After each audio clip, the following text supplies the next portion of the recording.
ತಾವು ಕೂಡ ಅದನ್ನು ಕಂಟ್ರೋಲ್ ಮಾಡಬೇಕು. ತಾವೆಲ್ಲ ಕರೆಕ್ಟ್. ಮಾನ್ಯ ಅಧ್ಯಕ್ಷರೇ, ನೀವು ಈಗ ಸದನವನ್ನು ಉದ್ದೇಶಿಸಿ ಮಾತನಾಡಿದ್ದೀರಿ. ಭಾಳ ಮುಖ್ಯವಾಗಿ ಒಂದು ಮಾತನ್ನು ಹೇಳಿದ್ರಿ ನೀವು. ಪ್ರತಿಯೊಬ್ಬರು ಕೂಡ ಅವರ ಆತ್ಮಾವಲೋಕನವನ್ನು ಮಾಡ್ಕೋಬೇಕು ಅಂತ. ಈಗ ನಾವು ಈ ಕಡೆ ಸದಸ್ಯರಾಗಲಿ ಈ ಕಡೆ ಸದಸ್ಯರಾಗಲಿ ಮಾತನಾಡುವಾಗ ಇನ್ನೊಬ್ಬರಿಗೆ ನೋವುಂಟಾಗೋ ರೀತಿಯಲ್ಲಿ ಮಾತಾಡಬಾರ್ದು. ಇದು ಸದನ. ನೋಡಿ, ಎಲ್ಲ ವಿದ್ಯಾರ್ಥಿಗಳೆಲ್ಲ ಬಂದು ಕೂತಿದ್ದಾರೆ, ನಮ್ಮನ್ನೆಲ್ಲ ನೋಡ್ತಾ ಇರ್ತಾರೆ, ನಮ್ಮ ಬಿಹೇವಿಯರ್ನೆಲ್ಲ ನೋಡ್ತಾ ಇರ್ತಾರೆ, ನಾವು ಯಾವ ರೀತಿ ನಡ್ಕೊಳ್ತೀವಿ ಅಂತಕ್ಕಂಥದ್ದನ್ನು ನೋಡ್ತಾ ಇರ್ತಾರೆ. ನಾವು ಪದ ಪ್ರಯೋಗ ಮಾಡುವಾಗ ಅದು ಸಂವಿಧಾನಿಕವಾಗಿ ಸಂಸದೀಯವಾಗಿರಬೇಕು. ನಾನು ಟೀಕೆ ಮಾಡಲಿಕ್ಕೆ ನಾವು ಯಾವತ್ತೂ ಕೂಡ ವಿರೋಧ ಮಾಡಲ್ಲ. ಟೀಕೆ ಮಾಡಿ ವಿರೋಧ ಪಕ್ಷದವರು ಇರೋದೇ ಟೀಕೆ ಮಾಡಲಿಕ್ಕೋಸ್ಕರ. ಆದರೆ ಪದ ಪ್ರಯೋಗ ಮಾಡುವಾಗ ಮತ್ತು ವಿಷಯಾಂತರ ಮಾಡಿ ಮಾತಾಡ್ತಕ್ಕಂಥದ್ದು ಮತ್ತು ವೈಯಕ್ತಿಕವಾಗಿ ದ್ವೇಷ ತೀರಿಸಿಕೊಳ್ಳೋ ರೀತಿಯಲ್ಲಿ ಮಾತಾಡ್ತಕ್ಕಂಥದ್ದು ಇದು ಸರಿಯಾದಂಥ ಕ್ರಮ ಅಲ್ಲ. ದಯಮಾಡಿ ನಾನು ಎಲ್ರಿಗೂ, ಈ ಕಡೆಯವರಿಗೆ ಆ ಕಡೆಯವರಿಗೆ ಎಲ್ರಿಗೂ ಮನವಿ ಮಾಡ್ತೇನೆ, ಟೀಕೆ ಮಾಡಿ, ವಿರೋಧ ಪಕ್ಷದವರು ಇರೋದೇ ಟೀಕೆ ಮಾಡಲಿಕ್ಕೋಸ್ಕರ. ಆದರೆ ನಿಮ್ಮ ಟೀಕೆ ರಚನಾತ್ಮಕವಾಗಿರಬೇಕು.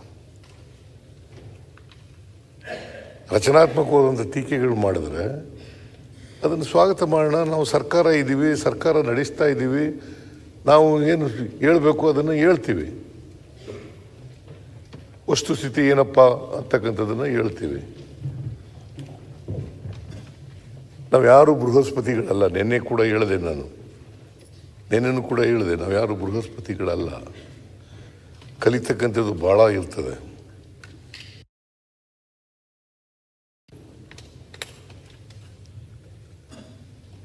ಕಲಿಯೋಕ್ಕೆ ಅದು ವಯಸ್ಸೇನಿಲ್ಲ, ಅದು ಅಂತಿಮ ಏನಿಲ್ಲ. ಅದಕ್ಕೆ ಯಾವಾಗಲೂ ಕಲಿತಾ ಇರ್ತದೆ. ನಾವೆಲ್ಲ ಈ ಹೊಸ ಸದಸ್ಯರುಗಳೆಲ್ಲ ಭಾಳ ಜನ ಬಂದಿದ್ದಾರೆ. ಹೊಸ ಸದಸ್ಯರುಗಳಿಗೆ ಮಾದರಿಯಾಗಿರ್ಬೇಕಲ್ಲ. ಅವತ್ತು ನಾವು ದಾರಿ ತಪ್ಪತಕ್ಕಂಥ ನಡೆದರೆ ಹೊಸ ಸದಸ್ಯರು ಏನು ಮಾಡ್ತಾರೆ ಪಾಪ. ಈಗ ನಾನು 9 ಚುನಾವಣೆಗಳನ್ನು ಎದುರಿಸಿದ್ದೀನಿ. ಇಲ್ಲಿ ಅಸೆಂಬ್ಲಿನಲ್ಲಿ 9 ಚುನಾವಣೆಗಳನ್ನು. ಇವನು 8 ಸಾರಿ ಆಯ್ಕೆಯಾಗಿದ್ದಾನೆ. ಇಲ್ಲ 8.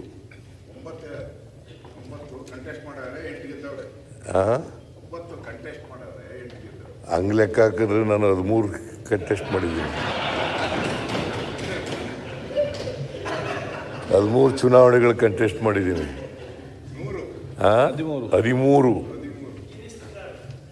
13 ಚುನಾವಣೆಗಳನ್ನು ಕಂಟೆಸ್ಟ್ ಮಾಡಿದ್ದೀನಿ.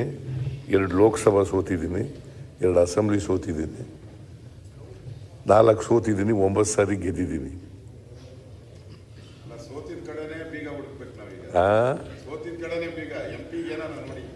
ಯಾರು? ನಾನು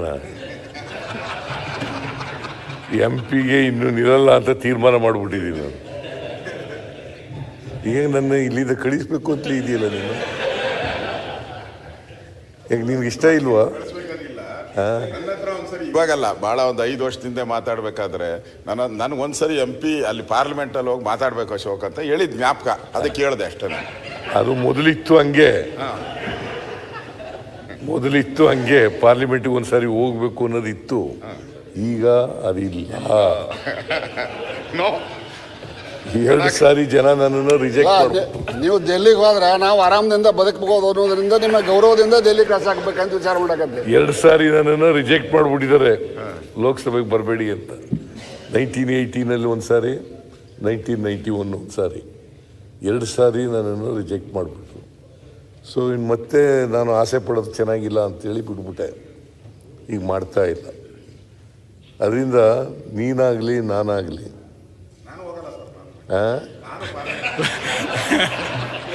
ನಾವು ನೀವಿಬ್ರು ಹೋಗ್ತೀರಾ ಅಂತ ಸ್ವಲ್ಪ ಕುತೂಹಲದಿಂದ ಇದ್ವಿ ಅಷ್ಟೇ. ನಾನು ಯಾರನ್ನೂ ಪಾರ್ಲಿಮೆಂಟ್ಗೆ ಹೋಗಿ ಅಂತ ಹೇಳಲ್ಲ. ಅವ್ರ ಖುಷಿ. ಪಾರ್ಲಿಮೆಂಟ್ಗೆ ಹೋಗ್ಬೇಕು ಅಂತ ಭಾಳ ಜನ ಆಸೆ ಪಡ್ತಾರೆ. ರಾಜ್ಯಸಭಾ ಮೆಂಬರ್ ಆಗಬೇಕು, ಲೋಕಸಭಾ ಸದಸ್ಯರಾಗಬೇಕು, ಕೇಂದ್ರದಲ್ಲಿ ಮಂತ್ರಿ ಆಗಬೇಕು ಅಂತ ಎಲ್ಲ ಆಸೆಗಳೆಲ್ಲ ಇರ್ತವೆ. ಮನುಷ್ಯನಿಗೆ ಆಸೆಗಳಿರಬೇಕು, ಆದರೆ ದುರಾಸೆಗಳಿರಬಾರ್ದು. ಯಾರಪ್ಪ ಕಡೆಯವರೇ ಸರ್? ನಿಮ್ಮ ಕಡೆಯವರೇ, ನಿಮ್ಮ ಕಡೆಯವರೇ ಸರ್. ಅಲ್ಲ, ನಮ್ಮ ಕಡೆ ಯಾರು ಅನ್ನಲ್ಲ ನೋಡಿ. ಹೀಗೆ ಇದನ್ನೇ ಬೇಡ ಅಂತ ಹೇಳೋದು ನಾನು. ಮನುಷ್ಯನಿಗೆ ಆಸೆಗಳಿರಬೇಕು, ದುರಾಸೆಗಳಿರಬಾರ್ದು. ಅದು ದುರಾಸೆ ಯಾವಾಗಲೂ ನಮ್ಮನ್ನು ಆಸೆಯೇ ದುಃಖಕ್ಕೆ ಕಾರಣ ಅಂತ ಬುದ್ಧ ಭಾಳ ವರ್ಷಗಳ ಹಿಂದೆನೇ 7,500 ವರ್ಷಗಳ ಹಿಂದೆನೇ ಹೇಳಿದ ಅಲ್ವಾ. ಅದರಿಂದ ದುರಾಸೆ ಮನುಷ್ಯನಿಗಿರಬಾರ್ದು, ಆಸೆಗಳಿರಬೇಕು. ಅದರ ಮನುಷ್ಯತ್ವನೇ ಇರೋದಿಲ್ಲ ಆಸೆಗಳಿಲ್ಲದೆ ಹೋದರೆ. ಅದು ಲವ್ಲಿಯಾಗಿರೋದೇ ಇಲ್ಲ, ಜೀವನ ಇರಬೇಕಾಗ್ತದೆ. ಸೊ ನಾನೇನು ಹೇಳ್ತೀನಿ ಅಂತಂದರೆ, ಇನ್ನು ಮುಂದೆ ಸದನ ಈಗ 2 ವಾರ ನಡೀತದೆ ಅಂತ ಇಟ್ಕೊಳ್ಳೋಣ, ಸದುಪಯೋಗ ಮಾಡ್ಕೊಳ್ಳೋಣ, ಚರ್ಚೆ ಮಾಡಿ. ನೀವೇನು ಪ್ರಶ್ನೆ ಕೇಳಬೇಕು ಕೇಳಿ, ಅದಕ್ಕೆ ಉತ್ತರ ಕೊಡಲಿಕ್ಕೆ ನಮ್ಮ ಮಂತ್ರಿಗಳೆಲ್ಲ ತಯಾರಾಗಿದ್ದಾರೆ, ನಾನು ತಯಾರಾಗಿದ್ದೇನೆ, ಡೆಪ್ಟಿ ಚೀಫ್ ಮಿನಿಸ್ಟರ್ ತಯಾರಾಗಿದ್ದಾರೆ, ಹೋಮ್ ಮಿನಿಸ್ಟರ್ ತಯಾರಾಗಿದ್ದಾರೆ, ಬೇರೆ ಎಲ್ಲ ಮಿನಿಸ್ಟ್ರಿಗಳು ಕೂಡ ತಯಾರಾಗಿದ್ದಾರೆ. ಸರ್ಕಾರದ ಮೇಲೆ ಏನೇ ಆರೋಪಗಳಿದ್ದರೆ ಮಾಡಿ, ತಪ್ಪುಗಳಿದ್ದರೆ ಮಾಡಿ, ಆದರೆ ಪದಪ್ರಯೋಗ ಮಾಡುವಾಗ ಭಾಳ ಎಚ್ಚರಿಕೆಯಿಂದ ಮಾಡ್ತಕ್ಕಂಥದ್ದನ್ನು ಮಾಡಿ. ಯಾರೂ ಕೂಡ ಪದಪ್ರಯೋಗವನ್ನು ಎಚ್ಚರ ತಪ್ಪಿ ಮಾಡೋಕ್ಕೆ ಹೋಗಬಾರ್ದು. ಅಶ್ವಥ್ ನಾರಾಯಣ್ಗೆ ಸ್ವಲ್ಪ ಗಂಟ್ಲು ಜಾಸ್ತಿ ಇದೆ, ನಮಗೂ ಮೊದಲೆಲ್ಲ ಇತ್ತು, ಈಗ ಕಡಿಮೆ ಆಗಿದೆ ಸ್ವಲ್ಪ. ಅದನ್ನು ದುರುಪಯೋಗ ಆಗಬಾರ್ದು, ದುರುಪಯೋಗ ಆಗಬಾರ್ದು. ಈಗ ಜಾರ್ಜು ಭಾಳ ಸೀನಿಯರ್ ಮನುಷ್ಯ, ನೀವು ಆರೋಪ ಮಾಡ್ತಾ ಇದ್ರಿ, ಮಾಡಬೇಡಿ ಅಂತ ಹೇಳಲ್ಲ. ಆದರೆ ಏಕೋಚಿನದಲ್ಲಿ ಮಾತಾಡೋದು, ಅಸಮರ್ಥ ಅಂತ ಹೇಳೋದು, ಇವೆಲ್ಲ ಸರಿಯಾದ ಪದಗಳಲ್ಲ. ಇದನ್ನೆಲ್ಲ ಉಪಯೋಗಿಸ್ತಕ್ಕಂಥದ್ದು ಸರಿಯಾದ ರೀತಿ ಅಲ್ಲ ಅಂತಕ್ಕಂಥದ್ದು ನನ್ನ ಭಾವನೆ. ಅದರಿಂದ ಇನ್ನು ಮುಂದೆ ಇದು ಮಾದರಿಯಾಗಬೇಕು.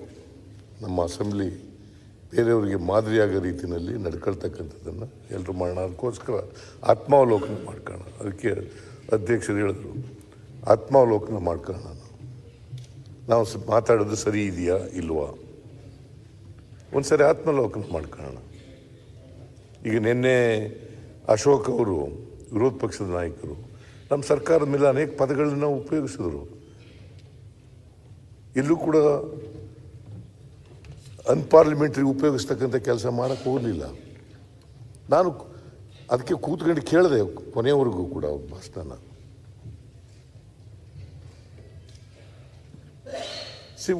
ಸರ್ಕಾರ ಉತ್ತರ ಕೊಡಬೇಕಾದ್ರೆ ಕೊಡ್ತದೆ.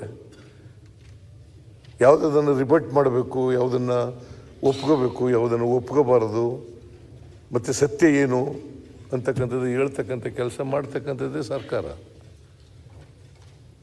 ಸರ್ಕಾರದ ತಪ್ಪುಗಳನ್ನು ಹೇಳ್ತಕ್ಕಂಥದ್ದು ನೀವೇ ಇಲ್ಲ. ಅದನ್ನು ಹೇಳುವಾಗ ಎಚ್ಚರಿಕೆಯಿಂದ ಸಂಸದೀಯ ಪದಗಳನ್ನು ಬಳಸಿ ಹೇಳ್ತಕ್ಕಂಥ ಕೆಲಸವನ್ನು ಮಾಡಬೇಕು ಅಂತಕ್ಕಂಥದ್ದು ನನ್ನ ಮನವಿ. ಅದರಿಂದ ಎಲ್ಲ ಸದಸ್ಯರು ಕೂಡ, ಈ ಕಡೆಯವರು ಆ ಕಡೆಯವರು, ಎಲ್ಲ ಸದಸ್ಯರು ಕೂಡ ಸಂಯಮ ಕಳ್ಕೊಳ್ಳೋಕ್ಕೂಡ್ದು. ಸಂಯಮನ ಯಾವುದೇ ಕಾರಣಕ್ಕೋಸ್ಕರ ಕಳ್ಕೊಳ್ಳೋಕ್ಕೂಡ್ದು. ಆ ಸಂಯಮವನ್ನು ಇಟ್ಕೊಂಡು ನಾವು ಮಾತಾಡ್ತಕ್ಕಂಥದ್ದನ್ನು ಮಾಡಬೇಕು. ಇಲ್ಲಿ ನಾವು ವಿಧಾನಸಭೆ ಇದೆಯಲ್ಲ, ಇಲ್ಲಿ ಸಮಾಜದ ಎಲ್ಲ ಸಮಸ್ಯೆಗಳನ್ನು ಚರ್ಚೆ ಮಾಡ್ತಕ್ಕಂಥದ್ದು. ಹೊಸ ಸಮಾಜವನ್ನು ನಿರ್ಮಾಣ ಮಾಡಲಿಕ್ಕೋಸ್ಕರ ಏನು ಮಾಡಬೇಕು ಅಂತ ಯೋಚನೆ ಮಾಡಬೇಕಾಗಿರ್ತಕ್ಕಂಥದ್ದು. ಅದನ್ನು ನಾವೆಲ್ಲ ಮಾಡೋಣ. ಅದರಿಂದ ಭಾಳ ಒಳ್ಳೆಯ ಪದ ಉಪಯೋಗಿಸಿದ್ರಿ, ಆತ್ಮಾವಲೋಕನ, ಆತ್ಮವಿಮರ್ಶೆ. ಅದನ್ನು ಮಾಡ್ಕೊಂಡ್ರೆ ಸಾಕು ಅಂತ ಅನಿಸುತ್ತೆ ನನಗೆ. ಇಷ್ಟನ್ನು ಹೇಳಿ ಬಹುಶಃ ಮಾನ್ಯ ಎಲ್ಲ ಸದಸ್ಯರುಗಳು ಕೂಡ ಇನ್ನು ಮುಂದೆ ಈಗ ಆಗ್ಬಿಟ್ಟದೆ, ಅವ್ರಿಗೆ ಏನಾಗಿದೆ ಅದು ಆಗಿದೆ, ಮುಂದೆ ಆ ಪದಗಳನ್ನು ಬಳಸ್ತಕ್ಕಂಥದ್ದನ್ನು ಆತ್ಮ ವಿಮರ್ಶೆ ಮಾಡ್ಕೊಂಡು ಮುಂದೆ ನಡೀತಕ್ಕಂಥ ಕೆಲಸವನ್ನು ಮಾಡಬೇಕು. ಮತ್ತು ಅಸೆಂಬ್ಲಿ ಒಂದು ಮಾದರಿ ಅಸೆಂಬ್ಲಿಯಾಗಿ ಮಾಡ್ತಕ್ಕಂಥ ಜವಾಬ್ದಾರಿ ನಮ್ಮ ಮೇಲೆ ಇದೆ. ಆ ಜವಾಬ್ದಾರಿಯನ್ನು ಸರಿಯಾದ ಮಾರ್ಗದಲ್ಲಿ ಉಪಯೋಗಿಸೋಣ ಅಂತೇಳಿ ಹೇಳಿ ನಿಮಗೆ ಒದಿಸಿ ನನ್ನ ಮಾತು ಮುಗಿಸ್ತೇನೆ. ಒಂದು ಸೆಕೆಂಡ್. ನಮ್ಮ ಮುಖ್ಯಮಂತ್ರಿಗಳು ಕೆಲವು ವಿಚಾರಗಳನ್ನು ತಾವೇನು